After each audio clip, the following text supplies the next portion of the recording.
first grade readers, it's Mrs. Gummo here again. I'm really excited to learn more about sharks together today. But before we dive into our teaching for the day in the book, I was just thinking about how in the past few weeks in our fiction unit, we talked about using our reading voices to bring the story to life. And I was thinking about how we're in nonfiction now, and that the way we read a text and the way we make our voices sound makes a big difference, not only for us if we're reading out loud to ourselves, but also when we're going to read to someone else and teach it. We really want to think about the way we use our voices to read aloud like an expert. We did a lot of this work in our earlier nonfiction unit, so I pulled out one of our old anchor charts for that too, along with how to get super smart about nonfiction topics. And I put these on the learning plans also, but you'll probably remember that how some of the things we learned about how to read like an expert include marking interesting parts, like we already started talking about yesterday, using sticky notes or stop and jots. Really using your voice to show the feeling in each part. We'll be doing some more work with figuring out how the book is organized and study the books like a writer. And remember, we learned about explaining and thinking about keywords, as well as using drama to bring the topic to life. I know a lot of you have done some of that great work in your fictional stories. So today, let's think about that as we read more about sharks. And as I'm just kind of getting situated here, I still have the chart Good Habits for Solving Hard Words, because as you know, as you pick more nonfiction books to read, there will be new vocabulary words and new descriptive words that you might not be familiar with. So you'll really have to use those tools so that you don't do a bad habit like the tell me or the mumble, which can interrupt your thinking and learning about your nonfiction topic. So, readers, when you're reading nonfiction, you could read like this. Shark babies are called pups. Some pups grow inside their mothers. Other pups hatch from eggs. What do you think about that reading? Thumbs up, thumbs middle, or maybe thumbs down because it was kind of boring. Yeah, I'd probably give it a thumbs down. Of course, I was doing that purposely. But readers, today I want to remind you that nonfiction readers don't just read with explaining voices or slow voices as they're trying to decode the words. Nonfiction readers also talk about the text with explaining voices. And actually, did you know readers can explain the text to themselves as they go along? They pause after reading for a bit and use their own words if they can. This will help readers understand the text better, and it'll better prepare you, the reader, to teach somebody else about it. So, let's try that work together today as we read Shark Pups. And we'll do some stopping and thinking also, even though I can't hear you. It will get you in the, it will help you practice stopping and thinking and kind of explaining the text as you read. And that way you learn more. So here we go. Oh yes, we read that page yesterday, but we can reread. Shark babies are called pups. Some pups grow inside their mothers. Other pups hatch from eggs. Lemon shark pups grow inside their mothers. The lemon shark mother goes to shallow water to give birth.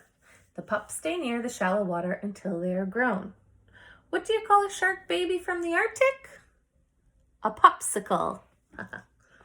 Look, even nonfiction books can have jokes.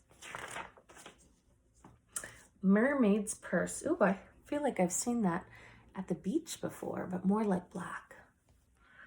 Swell shark pups hatch from eggs. The mother sharks lay the eggs in hard cases.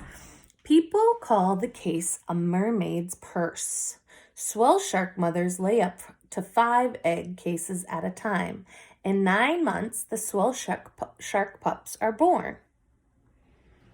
Oh, so that's actually a mermaid's purse is actually an egg that the mother shark lays. So not all sharks are born from their mother's belly like a lemon shark is born. A swell shark is actually born from a mermaid's purse or an egg. Very interesting. See how I'm reading. I'm thinking about what I'm reading. It really helps me remember these things. And it will for you also, readers. Ooh, pups grow up. This is a nurse shark. There are a lot of different kind of sharks. When shark pups grow up, they are awesome predators. They have many ways to sense their prey. Did you know a shark can smell blood from miles away? It can smell 1 drop of blood and 25 million drops of ocean. Whoa, I want to write that down. That's something about sharks that I did not know, and that is pretty interesting. Sharks smell 1 drop of blood and 25 million drops of ocean. You know, I could have just marked it with an exclamation point because that's a pretty interesting fact. That way, when I get to that page to retell my thinking, I'd know, oh yes, there was something really important I thought was really interesting on this page. Ooh, here's another little part we can study. Word bites, predators. Animals that eat other animals. Prey, animals that are eaten by other animals. That's a good, 2 great vocabulary words to teach somebody about. Sharks can see better than humans. Even in deep, dark water, a shark can see its prey. Sharks take a test bite of prey before eating. Their taste buds tell them if the prey is fat enough to eat. Oh, there's a great white shark.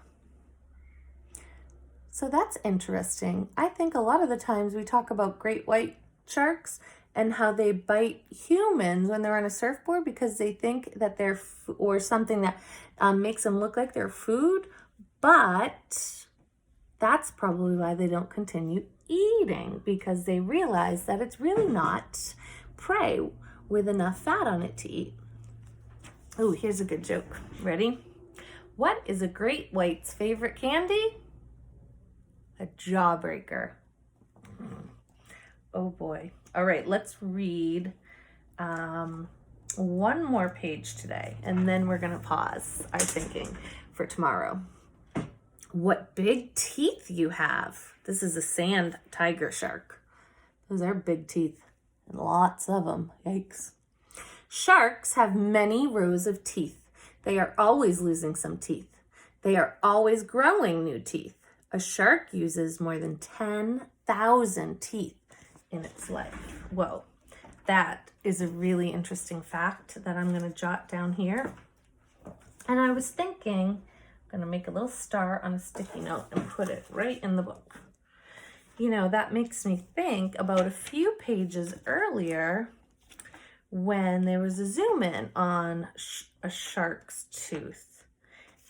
And here on this page, and if a shark loses a tooth, a new one moves forward, which is probably why they said sharks are always losing teeth, but they're always growing teeth too, because once one falls out, a new one grows in.